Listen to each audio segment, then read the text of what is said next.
Hello guys, welcome to my channel. I'm Nips. If you're new here, I'm a freelance artist and I am going to be going over one of the days from the Sketchbook Slam Challenge, which is a challenge where you do 600 pages in 30 days. And so this is going to be a speed paint of one of the days. You can check out the tour, the sketchbook tour of the pages that I did in the upper right hand corner if you want to check it out with some more info. For today's day is general anatomy. Like I said, the first 3 pages are warm-ups. So I just did the first thing that came to mind. We did a couple of days over on stream, so this is just a sped up version of the VOD.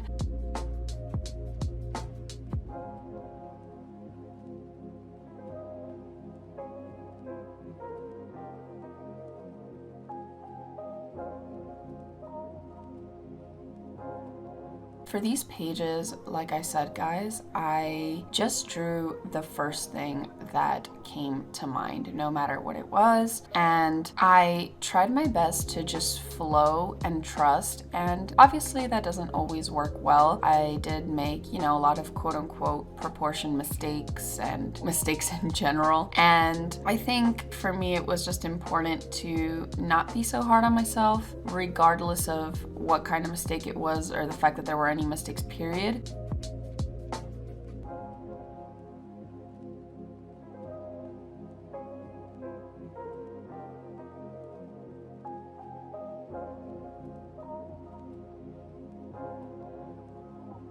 Sometimes I feel like a lot of the mistakes I made were also because I just didn't trust enough, and so my hesitance to continue with a pose or an idea kind of showed in my lines and showed in just the general flow of the piece. And one of my favorite things about drawings is just the flow and how it all kind of like feels very smooth and cohesive, and just things go from one to the next very nicely.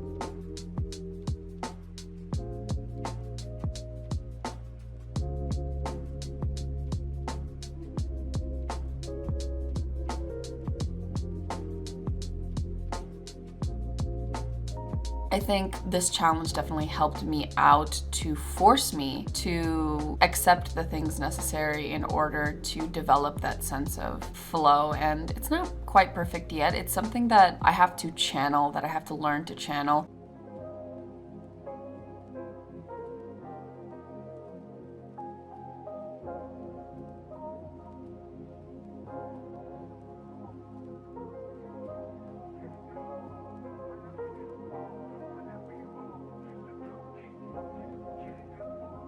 That mindset is extremely difficult sometimes, because if you're drawing something specific and not just random things, it becomes harder. So here I felt like it was a lot easier since I didn't really have a pressure to create specific content. But if I'm going to go ahead and draw my characters or draw a specific subject, then all of a sudden I have to think about, is the character or the person in character, are they accurate? What do I want to draw them doing? And so now you start to add the dynamic of thinking. And I think that this challenge really helped with learning how to make that mindset second nature, so that when I do have a specific subject, I can execute more comfortably.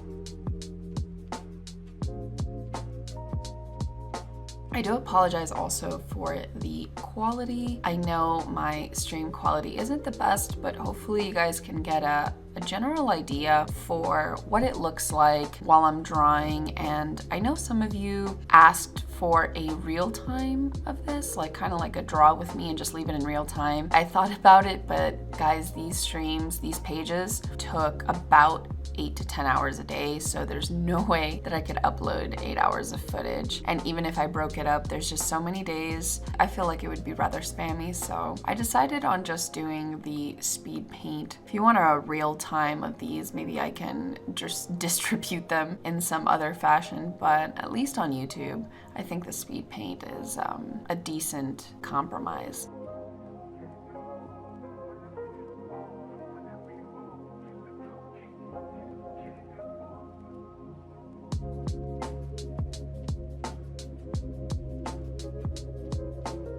A lot of people ask me, where do I get my pose references from? I do not use pose references. What I do is I use anatomical reference to learn, kind of like not memorize, but I try to just remember where things are and how things work. And then I use that to mess with it in any pose that I kind of like come up with. So I invent the poses myself using the knowledge that I learned through references, if that makes any sense.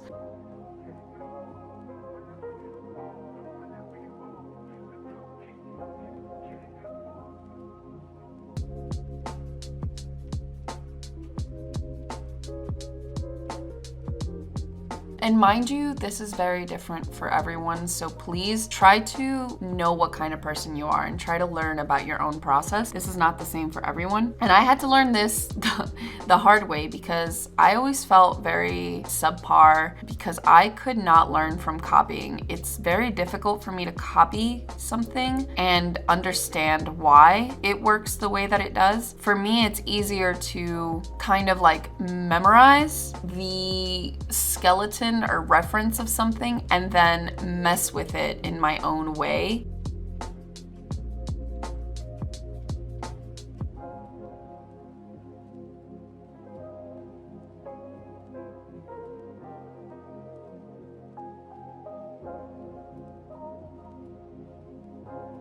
Like for example, if you're doing math and they give you a really long formula. For me, I can't just be given the formula, memorize the formula, and use it every time. I need to like understand why the formula is the way that it is for me to even come up with an answer to begin with. Like it's very hard for me to just use a formula. So I have to first understand why the formula is the way that it is, and only then is when I'm comfortable coming up with an answer. If that made any sense, hopefully that didn't confuse anyone. But yes, I do. There are times where I will use pose inspirations if I'm feeling kind of blocked, or environment inspiration. So, you know, like there's a time and a place for everything, but I do feel more comfortable without reference.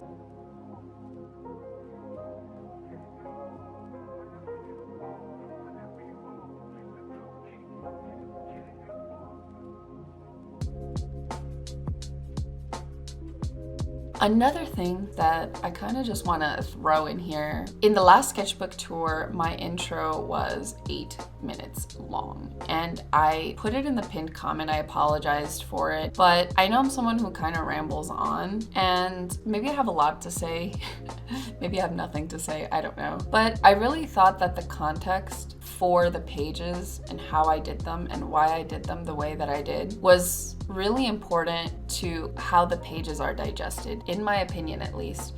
And which is why I went on so long, and I really wanted to explain the process, what it was, where it came from, why I broke it down the way that I did. People still kind of threw a fit about me talking for so long, but let me know, would you prefer no commentary or commentary? So that way in the future speed paints of these, maybe I could just do them with some music. That way you could just have a really nice speed paint in the background, no worries. So yeah, I don't know. Let me know.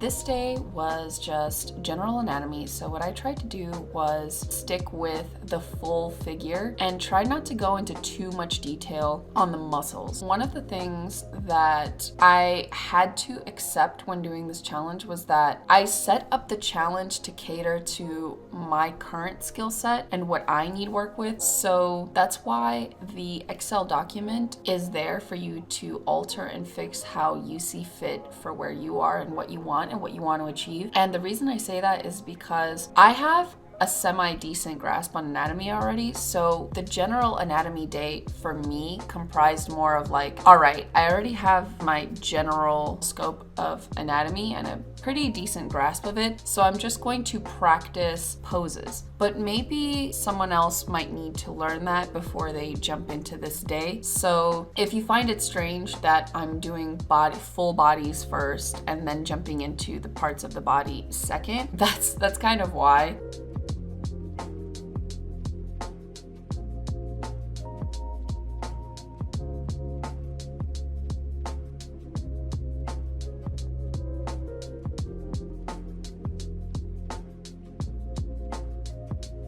I'm pretty bad at just very small figures and shapes and poses. So I really wanted to practice that first before I put too much attention into the detail of each muscle, each body part, each like zoomed in part. That's why I'm starting off kind of zoomed out, if you will, and just focusing on the poses and the general flow and the silhouettes and all of that nonsense, I guess.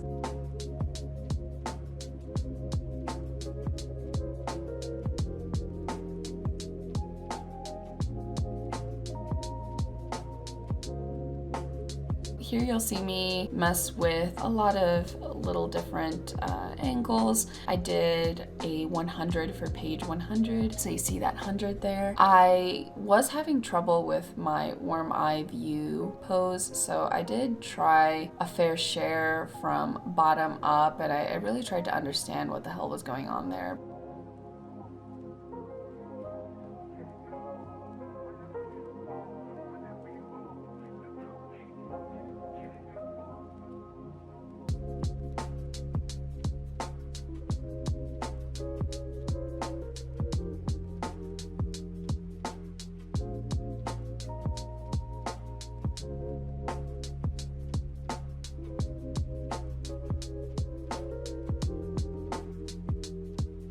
I tried different shapes as well. I tried to draw bigger people, smaller people, buff people. That was really fun, especially when you're not thinking too much and you're just kind of letting the shapes flow. The bigger shapes definitely attracted me more than I thought they would. It was very, very fun to draw them. Maybe I'll explore those more in the future.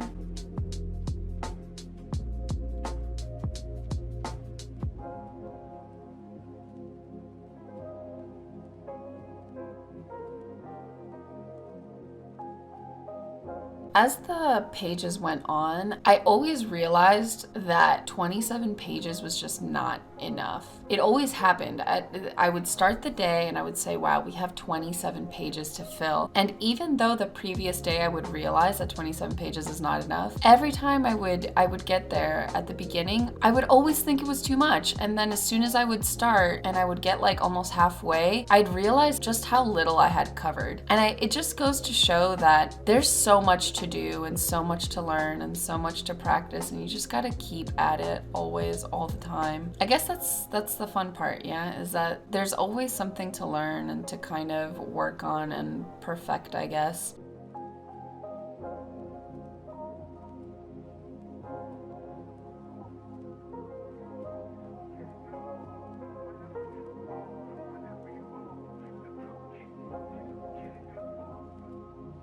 When I first planned this, like way before, like when I was making the Excel document, I, to a certain degree, had almost like an unrealistic expectation of what I was gonna get out of the 27 pages. And while I was wrong about what I would get out of it, I also got so much out of it, but in another way. So I definitely learned, not what I thought I would, and not in the way I thought I would, but I learned a lot.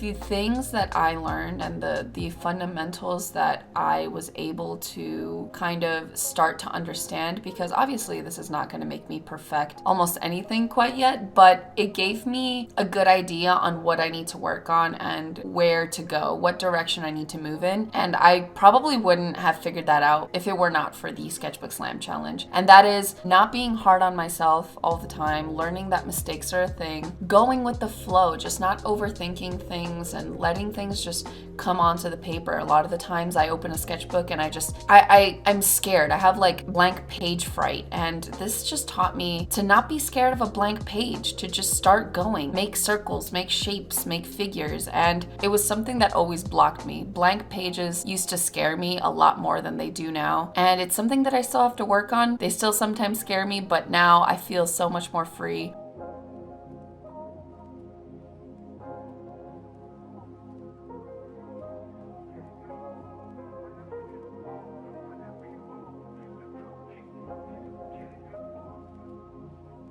I worked without an eraser, so it definitely taught me to not worry worry so much about the little things as well. I have a tendency to over detail things, spend too much time on stuff, which is why the time limit on each page helped me, even though 10 minutes is very little for each page. It helped so much because I did have to rush, but the rush helped me understand that imperfections are okay and they do help you learn. They do help you kind of like channel that instinct in you, that kind of muscle memory, that the things that you've learned, and to help you experiment more and not like, oh, let me erase this line. Oh, let me redo it.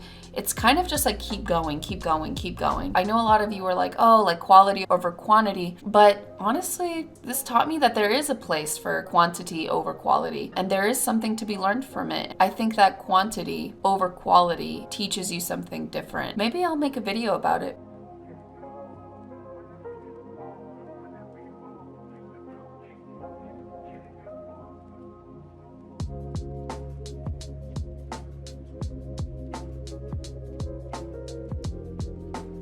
What I learned from the Sketchbook Slam Challenge is definitely invaluable. I want to continue to apply that to my work and see how my art evolves from that.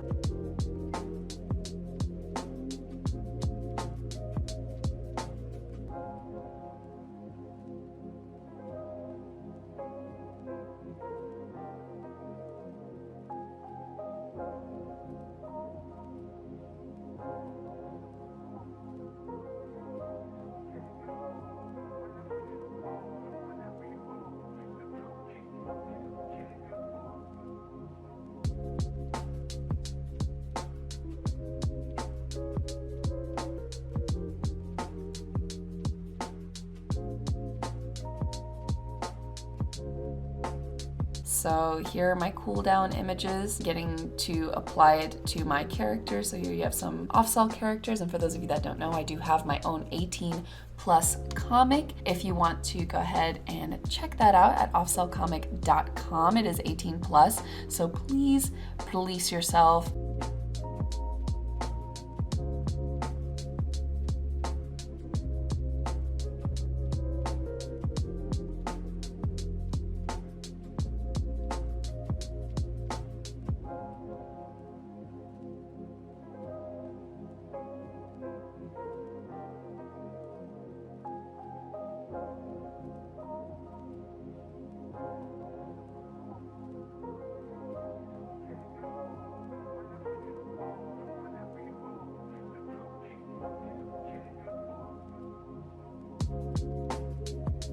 Thank you so much to everyone on Patreon who supports me by pledging or by sharing in general or commenting here on YouTube, liking, subscribing. Guys, thank you so much. I really do appreciate it. Go ahead and check out the sketchbook tour in the top right corner. I'll link it in the description as well if you want to see the rest of the pages, and I'll be doing some more speed paints of the rest of the days. So let me know what you thought of this video down below. Like, comment, subscribe, everything, guys. Join the Nippy family. And if you're new here, welcome. I hope you are here to stay. Thank you for everything. Go ahead and follow me on Twitter at @ONips. Go ahead and follow me on Instagram at @CasualNips. And yeah, I will see you guys next week.